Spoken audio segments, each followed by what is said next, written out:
आपल्याला काय काय लाभ होतात, आपल्या जीवनाची कुठं कुठं सुधारित होते हे त्यांनी सांगितलं. मी थोडक्यात तुम्हाला सांगतो. त्यांच्या याच्यातच संतांच्या संगतीत राहिल्यानंतर, गुरुच्या संगतीत राहिल्यानंतर आपल्याला काय काय पाहिजे होते.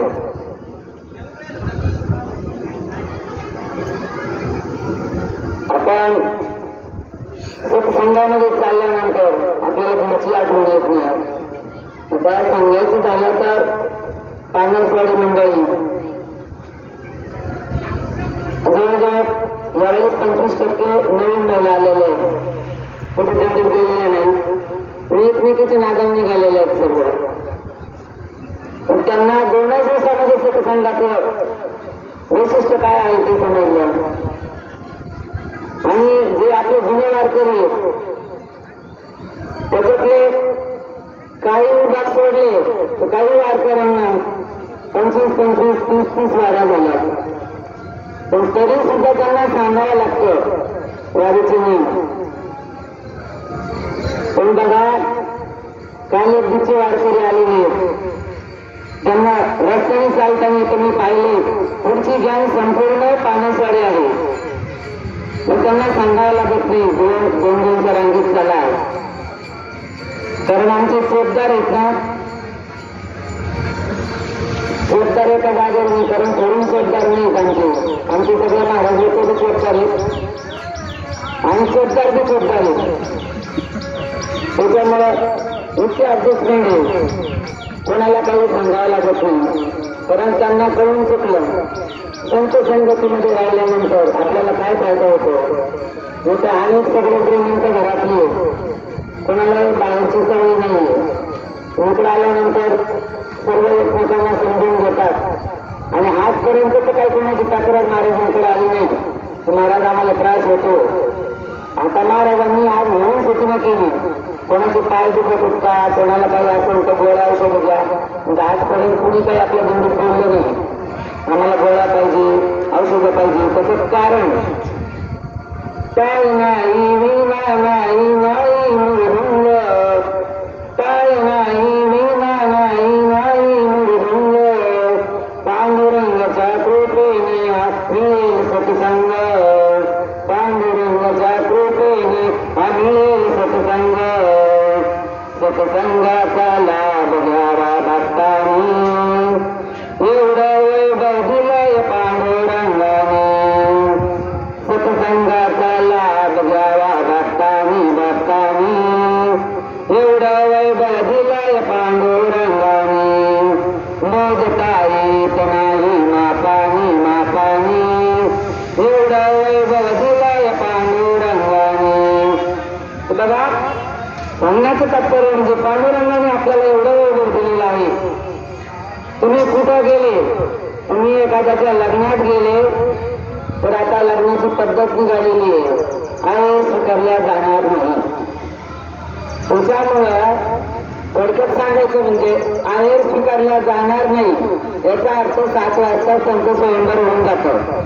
नंतर लोकांसाठी लग्न 12-10 टाइमवर ठेवतात आणि लोकांनी यायचं, नवरा नवरीच्या आई वडिलांना विचारायचं नाही. आणि आलं की कळलं ते सांगतात भोजनालय तिकडे जेवण करून घ्या. म्हणजे आपण जायचं, जेवण करायचं. त्यांचं ते नाचून उड्या मारून सगळे आता घोडे, आता माणसं नाचायला नाही, आता घोडे येत नाचायला. सगळं जेवण खाऊन करून लोक तिकडे पाहायला जातात घोडे कसे डान्स करतात आणि ते डान्स पाहायला जेवले कुठले आपल्या घरी. तसं तर आपली किती सेवा केल्या जाते. तुम्ही नुसते डायरेक्ट गेल्यानंतर किती किती गरीब माणसे अहो त्यांची पंगत घालायची सुद्धा ऐकत नाहीये. पण ते आपल्याला दरवर्षी 250-300 लोकांचा स्वयंपाक करतात. कधी असं म्हणतात की आमची तारंबाई झालेली आहे. आता रोज छत्तीसमध्ये आपण कुठे जेवण ठेवलं, कुठे झोपायला राहिलो, पण तिथं त्याला पण त्या कदमत करून स्वयंपाक करून गाडी भरून आपल्याला कुठे आणून देणार. म्हणजे बघा की आपण घरून निघतो पण आपल्यापेक्षा असं संघाची पंक्तीवाल्या लोकांना किती उत्सुकता आहे. ते उलट म्हणतात माऊली आले, आमच्या घराला पाय लागले, 2 घास आमच्या घरी खाऊन गेले. अहो आपल्यासारखे एखाद्याच्या घरी जर गेलं तर तेलाची बाटली साबण इकडे तिकडे म्हणून ठेवतात, पण ते लोक समोर आणून ठेवतात. तुमची साबण काढू नका, तुमची तेलाची बाटली काढू नका. पण सांगण्याचं तात्पर्य असं की वारकऱ्यांनी सुद्धा वारकऱ्यासारखंच राहा. आपल्याला घरात एंट्री मिळाली, आपण घरात त्यांच्या किती वेळ थांबावं, किती वेळ बोलावं, कारण आपले सगळे मंडळी बाहेर असतात. आपल्याला फक्त त्यांनी आपला सत्कार केला, तो सत्कार त्यांना मान्य झाला पाहिजे असं आपण वागलं पाहिजे. एखाद्याला आपल्यामुळे त्रास झाला नाही पाहिजे. कारण बहुतेक ठिकाणी बरेच वारकरी असे आहेत, त्यांना कितीही वेळेला सांगितलं की बाबांना कोणाच्या घरी गेलं आपल्या दिंडीला गालबोट लागलं नाही पाहिजे, आपण शिस्तीत चला, शिस्तीत बोला. पण कसं गावाकडे असल्यासारखं आपण दिंडीमध्ये वागू नका. दिंडीत चालताना आपली नम्रता, आपल्या दिंडीचं लई मोठं नाव झालेलं आहे ही हरिहर बाबाची दिंडी आहे. आणि विचार करा, लोकांच्या दिंडीमध्ये 4-4, 5-5 महाराज लोक चालतात, पण आपले महाराज त्यांची परिस्थिती कशी आहे? म्हणजे आज कृष्णासारखे आज इथे दिसतात, तिथे दिसतात, सर्व काम एकटा माणूस सगळीकडे लढतं. कारण त्यांनी जर पुढचं नियोजन केलं नाही तर आपण गाड्या घेऊन उभ्या केल्या, काही फायदा नाही. ते पुढे गेले, पंक्तीवाल्याला सांगितलं, पंक्तीवाला नियोजन करतो, इतके लोक आहे, तितके लोक आहे.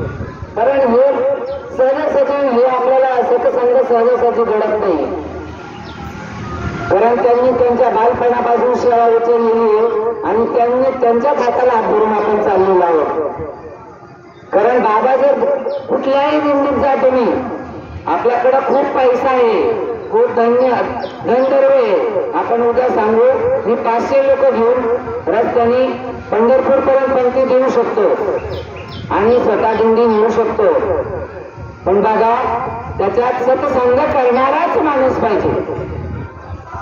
त्या नावाला थोडं महाराज नुसतं हरिभक्त महाराज म्हणलं ना तर इतकं वजन वाढतं.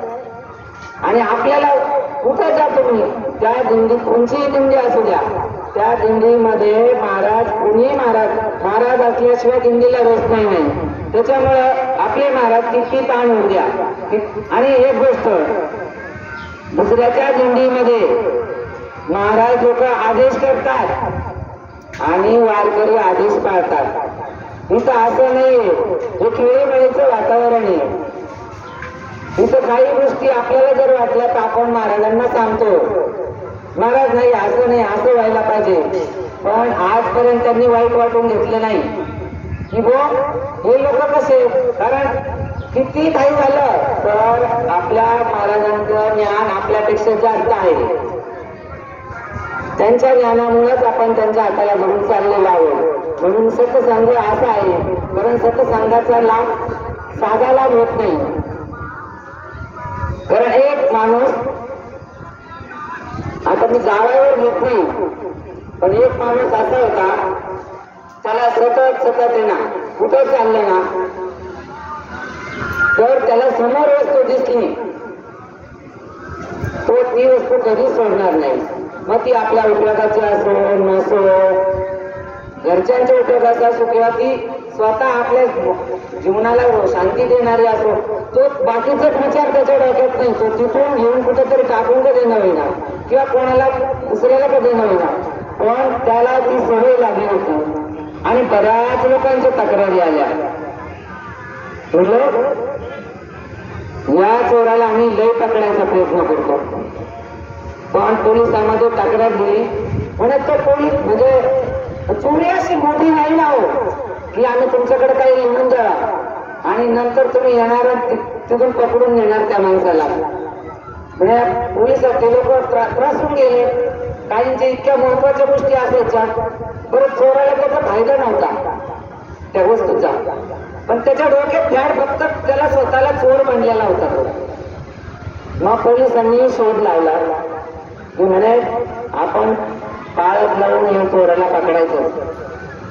आणि पोलिस साध्या वेशामध्ये गेले आणि पोलिसांनीच बंद पडलेला मोबाईल टाकून दिला. आणि आपले सावकार दुसरं त्यांना काही कळलंच नाही.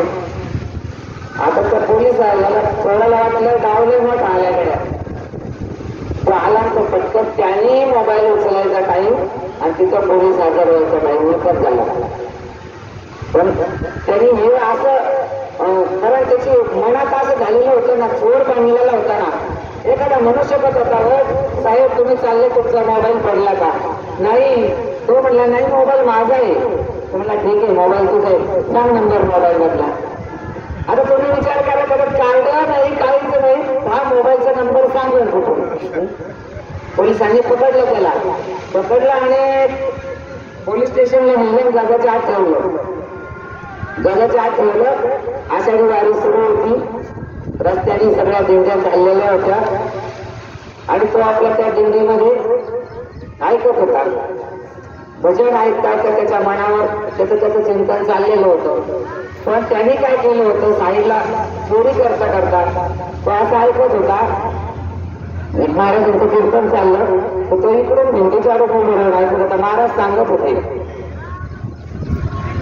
ते महाराज सांगत होते, देव कुणालाही दिसत नाही आणि देव जर पाहायचा असेल तर देवाची सावली पडत नाही. देवाचं स्वरूप तुम्हाला सगळं स्वरूप दिसणार नाही. तुम्हाला अनुभवातून प्राप्त करावं लागेल, मी भगवंत पाहिला. नाहीतर अर्जुनाने विचारलं होतं कृष्णाला, कृष्णा मला तुझं रूप दाखव, मी इतका प्रेम करतो. तर कृष्णाला विचारलं होतं अर्जुनाने, तर कृष्णा मला रूप दाखव. मग कृष्णाने रूप दाखवलं, त्यावेळेस काय कंडिशन झाली अर्जुनाची?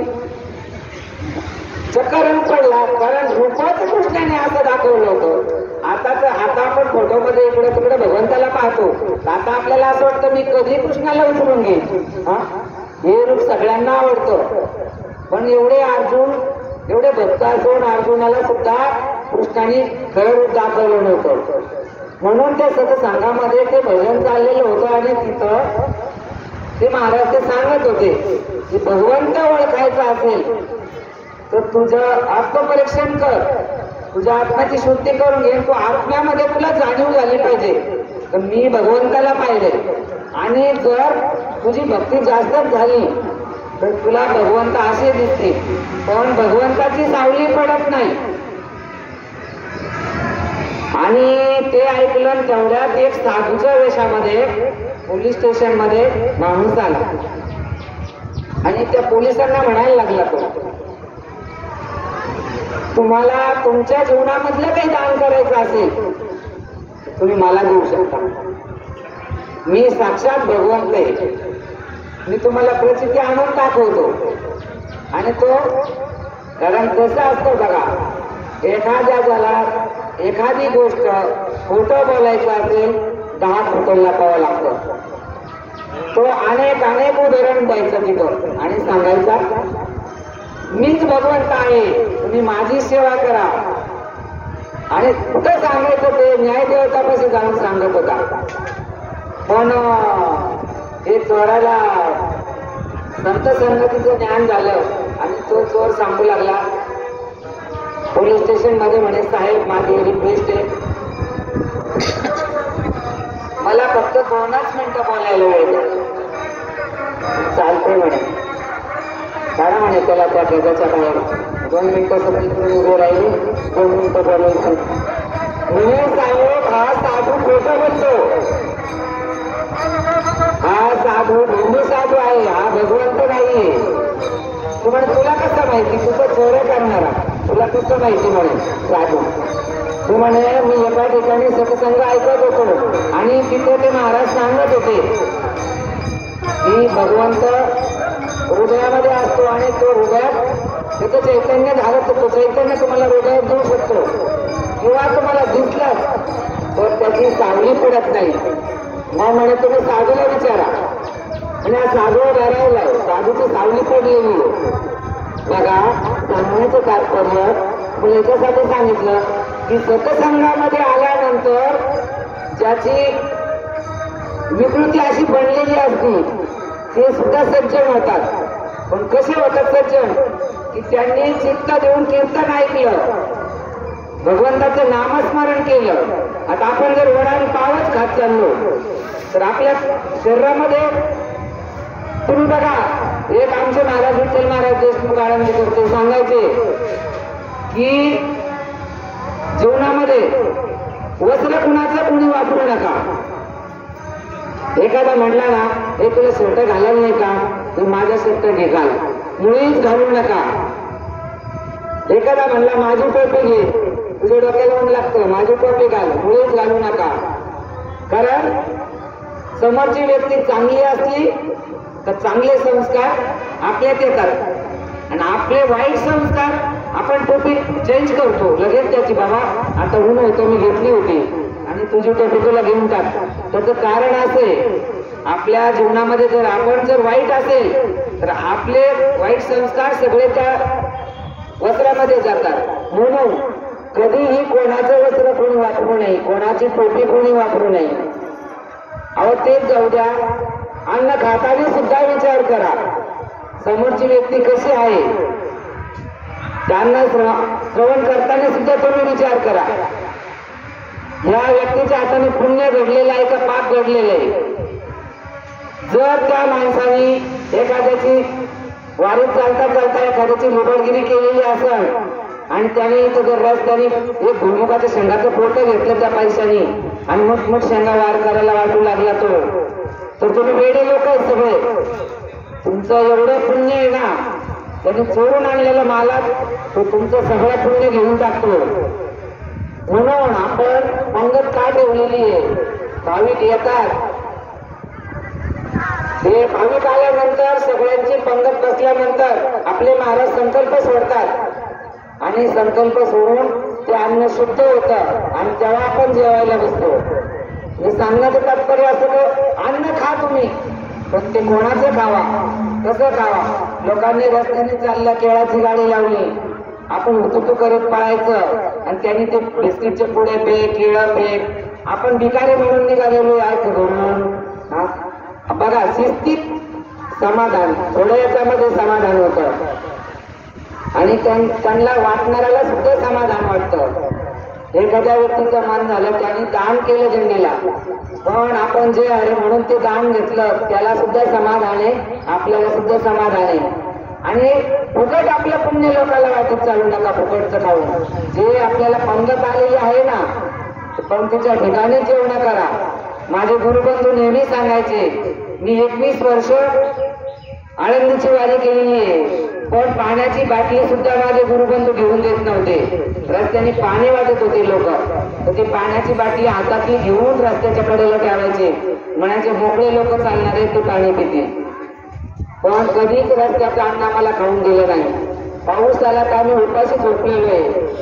ते म्हणायचे, वडिलांनो तुम्ही रस्त्याने एवढे चाललेले, इतके तुमच्या पायाला फोड आले, इतका त्रास आहे आणि तुम्ही असं अन्न खाता, तुमचं सगळं पुण्य त्यांना जाते.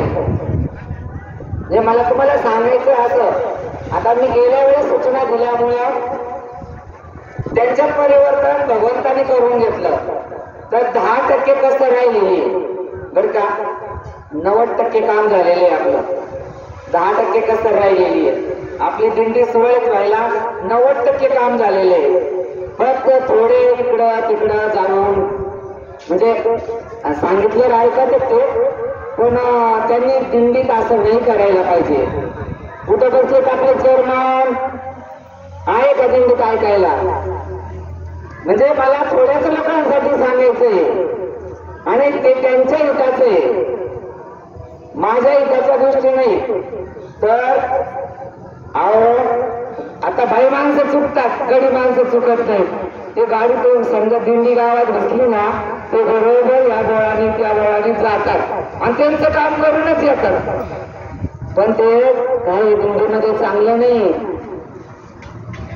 अहो तुम्ही विचार करा, आपण 400 लोक आहेत, आपण 400 लोक बाबांचं दर्शन घेतो, महाराजांचं दर्शन घेतो, पण आज साक्षात बाबा त्यांच्या पाया पडले आणि त्यांची विनवणी केली की बाबा तुझ्या गळ्यात विना आहे, मी तुझ्या पाया पडतो आणि पाया पडून तुला विनंती करून सांगतो. म्हणजे महाराजांचं भलं नाही त्याच्यामध्ये. महाराज हे लोक सगळे भाविक गोळा कशासाठी करतात? हे आपल्या भल्यासाठी हे सगळं. आणि असं नको समजून सांगितला तर महाराज सुरुवातीपासूनच दिंडी दिंडी तर तुला पुण्य येईल ते समजू नको. पहिल्या दिवसापासून जी वारी ते त्यालाच पुण्य लागत. तो भावाला तुला अर्ध पुण्य संपूर्ण पुण्य काही येणार नाही वाट्याला. त्याच्यामुळं नाही देणार आम्ही. होय ते सध्या भांबळून गेल्यात. होय लाडक्या बहिणी भांबळून गेलेल्याच सध्या. त्याच्यामुळे त्यांना घरातल्या पुण्याची काय गरज नाही राहिली. याच्यात पैसे तिकडून त्याचा विनोदाचा भागपाडा कोणालाच नाही महाराज. हे फक्त मला वाटतं कुणी सांगितलंय काही ना असं. अहो ते शंकर होते अर्धांगी पार्वतीचा विषय वेगळा होता. हा या बायका किती पैसे होते तर याला खायला पुण्य देतात. मला जायचं होतं माझ जोडती होतो मी सगळं आवरून सोडलं होतं बाई. आणि तयारी केली बाई आणि त्यांचा बस बाला त्यांनाच घेऊन गेला. हा म्हणजे घरी किती का शिवाय देतात काम करावं लागत मला. असं नाहीये महाराज. हे बघा आपल्या घेतला सगळ्यात ना आपल्यालाच होतात का नाही. हा मला पट्टी सगळं करतात पण यात ना आपल्यालाच का नाही. तसं जे परमार्थामध्ये जे सुरुवातीपासून वारी करतं ना त्यालाच पुण्य. पण तुम्हाला 50-50 देऊन टाकू. आता जाऊ द्या. बरोबर तुमच्या शिवाय कसं जावा ज्याच्या वंशात तेव्हाकडे बरं का. जे तुमच्या जवळ आम्ही दोघं भांडे राहतोय ना आम्हालाच माहिती. आम्ही जास्त बोलतो आणि तुम्ही कमी बोलता एवढाच फरक आहे. बरं असं विनोदाचा भाग सोडा. सत्संगाचा लाभ घ्या. झाले आपल्याला 8 दिवस पूर्ण झाले. आपण आम्ही आनंदात खेळामुळे आनंदात चाललेलो आहोत. आता कसं आहे आमच्यासारखे प्रयोजन वाढलेलं दुखणं राहणं आमच्यासारख्यांकडे लक्ष देऊ नका. नवीन आलेले आनंद लुटा भरपूर आनंद घ्या. आम्हाला वाटलं तर आम्ही पायी चालतो तुम्हाला जेवणाची सोय करून ठेवतो तुमची सेवा करतो हे की नाही. त्याच्यामुळं आम्ही दिंडीत का चालत नाही बा भजन का गात नाही असं काही रुचू नका. पुढे येऊन तुमचे कामं करून तुम्हाला जेवायला वाढवू. जे जे कामं येतं ते करू आम्ही. आमच्यावर काही रुचू नका. आम्ही दोघी आज राहून दे जसं येईल ना तसं काम करणार आहे. आम्हाला काही तसं वाटत नाही. आणि दुसरी गोष्ट गैरसमज करून घेऊ नका. महाराजांनी आम्ही जर भांडे घातले तर तुम्ही काही म्हणू नका महाराजांनी 2 स्वयंपाकाचा आणलात म्हणून. तसं काही नाही. अरे बाबाची शंकर बाबाची कृपा आहे म्हणून. आणि मला सांगायचं म्हणजे माझ्या गुरुबंधूच्या दिंडीमध्ये ना आम्हाला सवय होती. गाडीतून खाली उतरलं पुढं ट्रीटला गेलो तर आम्ही विचार करीत नव्हतो सगळ्यांची सेवा करायचो. म्हणून महाराजांना म्हटलं इकडे सुद्धा आहे ना आम्हाला तसं काही वाटत नाही. आम्ही सर्व कामं करू शकतो. फक्त बाकीच्यांचं असं गैरसमज नको व्हायला म्हणून 2 शब्द सांगायला लागलं. सांगा महाराजा.